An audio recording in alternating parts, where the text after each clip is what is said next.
Hello everyone, welcome back to another video. আমি রিহাদ, ইতালির Rome শহর থেকে। আপনারা কি কখনো এমন একটা জায়গার কথা ভেবেছেন যেখানে সময় থমকে থাকে, যেখানে এক একটি দেয়াল শুধু ইট পাথরের নয় বরং হাজার বছরের ইতিহাস বয়ে বেড়ায়? আজ আমি আপনাদের নিয়ে এসেছি পৃথিবীর ক্ষুদ্রতম দেশ, যেটি ইতালির রোম শহরে অবস্থিত, ভাটিকান সিটি, যেটা আপনাদের স্কুলের প্লেগ্রাউন্ডের থেকেও ছোট। আর জানেন, এই জায়গাটা এত সুন্দর যে এখানে এলেই বলবেন মনে হবে এই পৃথিবীর বাইরে অন্য কোনো জগতে চলে এসেছি। তাই ভিডিওটা পুরো দেখুন, কারণ শেষের দিকে এমন কিছু দেখাবো যা আপনাদের মিস করা একদমই উচিত হবে না। ভাটিকান সিটি পৃথিবীর সবচেয়ে ছোট দেশ, মানে এখানে পাসপোর্ট লাগবে না, কিন্তু এখানে প্রবেশ করতে হলে আপনাকে লাইনে দাঁড়িয়ে ইমিগ্রেশনের মতো করে বডি স্ক্যান এবং আপনার সাথে যা যা আছে মানে ব্যাগ, অন্যান্য জিনিসপত্র সব কিছু স্ক্যান করে তারপরে ঢুকতে হয়।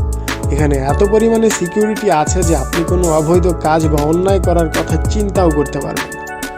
এই ছোট দেশে আপনি যদি একটানা 30 মিনিট হাঁটেন তাহলে পুরো দেশটা ঘুরে ফেলতে পারবেন।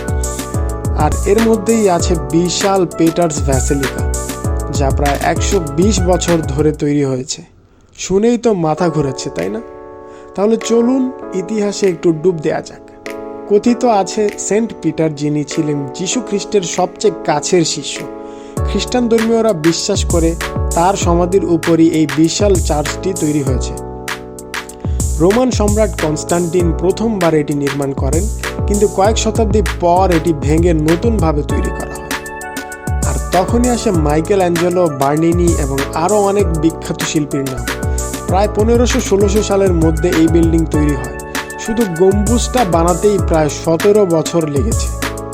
লাগবে নাই বা কেন এত বিশাল গম্বুজ, আর এর ভেতরের কারুকাজ দেখলেই বোঝা যায় যে এর পেছনে কত মেধা আর পরিশ্রম ছিল। এত কষ্টের পর এই শিল্প দাঁড়িয়েছে। আপনি এখানে আসলে প্রত্যেকটা হিস্ট্রি, এখানের শিল্পকর্ম, কারুকার্য আপনাকে মুগ্ধ করবে। এখন আসি চার্চের ভেতরের দিকে। তো ভেতরে ঢোকার সঙ্গে সঙ্গেই একটা শব্দ মাথায় আসবে, किस कलर की चड्डी पहने हो? আরে না না না, এটা না। আসলে এই কথাটা সোশ্যাল মিডিয়াতে এত পরিমাণে শুনেছি, মাঝে মাঝে সত্যি সত্যি এটা ঘুমের মাঝে শুনতে পাই। যাই হোক, এটা পৃথিবীর সবচেয়ে বড় ক্যাথলিক চার্চ। এখানে জায়গা এতটাই বিশাল যে একসঙ্গে 60,000 লোক এখানে প্রার্থনা করতে পারে। এখানে রয়েছে বিশাল ব্রোঞ্জের বালদাচিন, যেটা বার্নিনি তৈরি করেছেন। এর উচ্চতা প্রায় 98 ফুট। এটা দেখে মনে হবে এই জন্য একটা রাজকীয় ছাতা দাঁড়িয়ে আছে। এখন আসি গম্বুজের গল্পে। এই গম্বুজটা এত বিখ্যাত যে দূর থেকে পুরো রোমের যে কোনো জায়গা থেকে দেখতে পারেন। আর যদি ভেতরে উঠে যান তাহলে পুরো রোম শহরটা আপনার পায়ের নিচে দেখা যাবে। তবে মজার ব্যাপার হলো, এখানকার দেয়ালের বা গম্বুজের প্রতিটা কারুকাজ যেন জীবন্ত একটা গল্প বলে। পিটার্স ব্যাসিলিকাতে শুধু বাইরে আর ভেতরের শিল্পকর্মই নয়, এখানে আরও অনেক লুকানো জায়গা আছে, যেমন সেন্ট পিটারের সমাধি আর এখানকার ভাটিকান গ্রোটোস, যেখানে প্রাচীন পোপদের কবর দেয়া হয়েছে। কিন্তু সেগুলো নিয়ে বিস্তারিত অন্য কোনো ভিডিওতে পড়ব। পিটার্স ব্যাসিলিকা দেখে আপনাদের কেমন লাগলো কমেন্টে জানান। যদি আপনি রোমে কখনো আসেন তাহলে এটা অবশ্যই আপনার ভিজিট লিস্টে রাখবেন। আর যদি ভিডিওটা ভালো লাগে তাহলে লাইক করবেন, শেয়ার করবেন, এবং ফেসবুক থেকে যারা দেখছেন তারা অবশ্যই ফলো দিয়ে রাখবেন।